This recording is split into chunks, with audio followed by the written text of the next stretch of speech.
these. My partner Sandy is working on taking some skeins and making them pretty.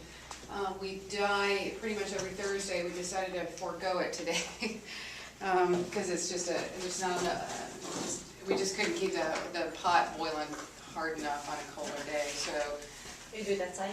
Yeah, we do it outside.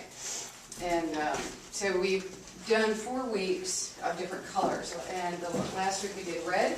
So now we're kind of putting them back into pretty packages. Once they get into the water in the dye pot, they just start getting all messed up. So we're just making them nice and pretty. But the red dye is something that is coming from Central and South America. And they're bugs that we use. It's cochineal. They're bugs that live on a cactus, and you crush it up, and it makes a beautiful red dye. And we used it in the 18th century for lots of things: dyeing leather, coloring makeup, putting it in food coloring, and still used as food coloring today. It's very, very safe. And so that's what we did. We did that. We did purple the week before that. So you can see all the stuff that we've dyed on the backs there, all the pretty colors. We're not stuck with grays and browns and dull colors. We can have very bright colors. But before we can dye anything, we have to have something to dye. So we're going to be doing lots of spinning. Every young lady in the 18th century would know how to spin by age 6. Women, we're going to be spinning some yarns in the gentry households to make some needlepoint yarns, perhaps. And first of all, we got to get it from our source. So where does wool come from? Sheep. It comes from sheep. And this is special because it's lamb's wool. And lamb's wool you can only get once. It's first haircut. You can't get it again. So this is lamb's wool. It came from a sheep, a set of triplets called Larry. And so this is Larry, the lamb wool. Next year is just plain old Larry wool. Nothing special. So you had to card it in order to get the fibers to slide next to each other. So just like brushing your hair, you have to get the snarls out. Well, I missed what was special about lamb's wool. Lamb's wool is the first haircut. Right. What is special about that? It's the softest. It's the softest. Okay. And it's easy and very. You'd use it next to your skin for some garments, like under petticoats and so forth. But in adult wool, the types of breeds that we have are very coarse, and so you'd use it for outerwear. Mm-hmm. This breed of sheep is something that we are finding George Washington in love with, and it's improving his flock.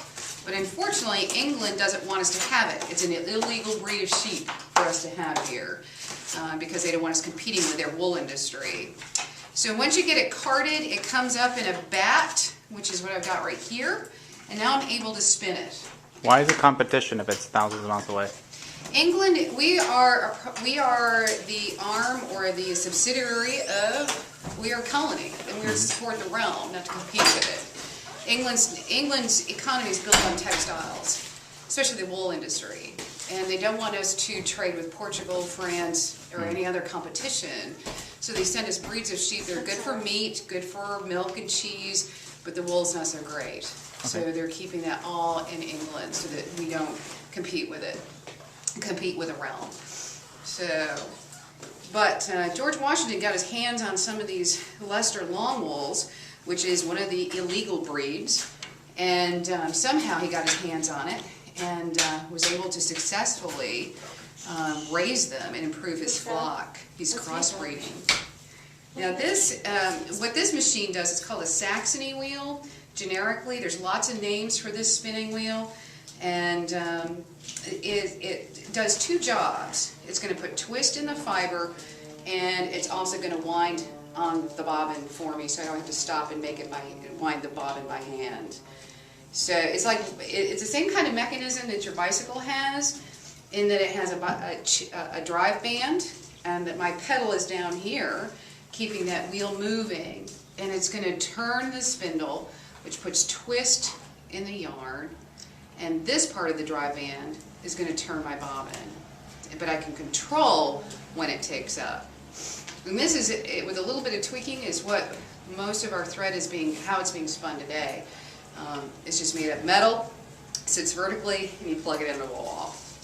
But it's the latest and greatest technology from about the year 1550. And it's a great mechanism because, number one, I get to sit down to spin. And because prior to 1550, the mechanism that we had is behind me. That is a great wheel or a walking wheel, cotton wheel, sometimes called a wool wheel. That mechanism, that spinning wheel, has been around since about 500 BC in India, and probably a lot older than that. So it's used for the most part here in the colonies to spin cotton. Cotton is something we're not going to be fooling with a whole lot because it's loaded with lots of seeds. And the seeds are going to be very difficult to, time-consuming, not difficult, but time-consuming to pull. You can keep it if you want. And you would spend a lot of time plucking the seed. In fact, Jefferson tells us that it takes about 40 hours to pluck enough cotton from these seeds to make a tea towel. So, to make a tea towel, a small towel, and that's just plucking it, let alone carding it and spinning it. It's going to take you over 100 hours to make that tea towel. This is just too labor intensive. So we're not fooling with a whole lot of it. This particular wheel is going to grab the small fibers of cotton. Wool's a lot longer in its staple length. And let me see if I can pull a little bit off and show you how this one works. And by the way, this is Sleeping Beauty's spinning wheel. You put your finger on that spindle. And this is the type of spinning wheel that most folks were using prior to 1550. I'm going to draft this back a little bit. I didn't card it very well. Get it opened up a little bit. But my power source is my hand, and you walk backwards, and you unwind it, and then wind the bobbin by hand. That's why it's called a walking wheel, because you're constantly walking back and forth. Once the fiber is spun by all these women and young ladies, then you can proceed to either the dyeing process to color the yarn, or you can start weaving. And these looms are something that you don't see a whole lot except on big plantations and big farms, because most of us are living in 2- and 3-room houses. Where are we going to put it? The second thing is that you have to put out the investment. You have to buy these or have them made.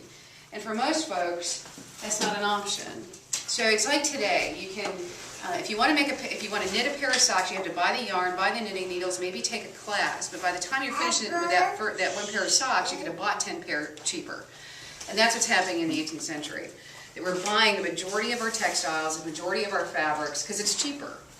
Making cloth, by the time you shear the sheep, wash it, card it, spin it, make it, is so it's not cost effective.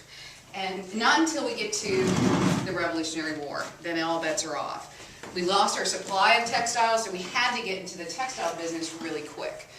And there was a textile mill here in 1775, just outside of town, producing a lot of fabric for the war effort. This particular piece is what they call a bed rug, and it lives on the bed, not next to it. And these bed rugs were so common, they appeared in lots and lots of inventories. And it's a piece that's going to be about 7 feet by 9 feet. We're making 2 panels, and we'll stitch it down the middle, and it'll go on a bed. And on real cold nights, you put the fuzzy side down, and it'll trap the heat, an equivalent of about 7 blankets. They're cheap ways of using loom waste. You have a certain amount of waste on the loom that you take these blankets and make these big fluffy blankets. So we're making a solid green. Look how she makes the blankets. Come to Mom. And it's called a bed. And we're going to take 3 little pieces of yarn. I'm going to push down on 2 petals. It raises half of those threads. It's easier for me to pick out where I need to put my first knot. So I have 2 threads. These are called warp threads, the long threads. And I'm going to pull 2 of those up. I'm going to take these 3 little pieces, and I'm going to tuck them in between those 2 strings, and I'm going to bring it down to make a knot, called a Gordian knot. And I'll make a whole row across here before I toss my shuttle, which is like a big old needle, like a wooden needle, and it'll go back and forth. If I toss it through